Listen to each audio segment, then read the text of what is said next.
আপনি যখন শুরু করেছিলেন তখন এটার দাম কত ছিল? 30 টাকা। মানে শুরু থেকেই 30 টাকা, এখন পর্যন্ত বাড়ে নাই? না, এটা এখন পর্যন্ত বাড়াই নাই, কারণ হচ্ছে ওই সময় পুরো বাড়ি দিতাম, এখন আব্বা দিত। এটা আমি নিজে ভাবছি, আগে সুন্দরবনে পাকশাক করতাম, এইভাবে শিখা বাবুর্চির সাথে পাক করতে করতে শিখে বলে। আচ্ছা, আপনার এখানে আসলে এত মানে টোকেন দেওয়ার সিস্টেমটা কেন? খেয়ে চলে যায়, টাকা দিবে না। অনেক যেমন বাটি পাই না, মাসের মধ্যে মনে করেন 50 পিস বাটি কিনা নাকি নর্মাল প্রায় 28,000 30,000 এরকম বিক্রি হয়।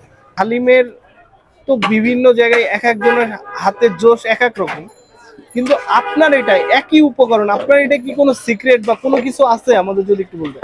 না, এটা হচ্ছে পাকের কাছে মশলা ডাউল এগুলো সব করতে, যত ডাল আছে পোলাও চাল দিয়ে এটা পাকানো হয়, এগুলো সবকিছু মশলার কাছে। এখন আপনার যদি মশলা লাগে 20টা, আপনি যদি দিয়ে 5টা দিয়ে পাকান তাও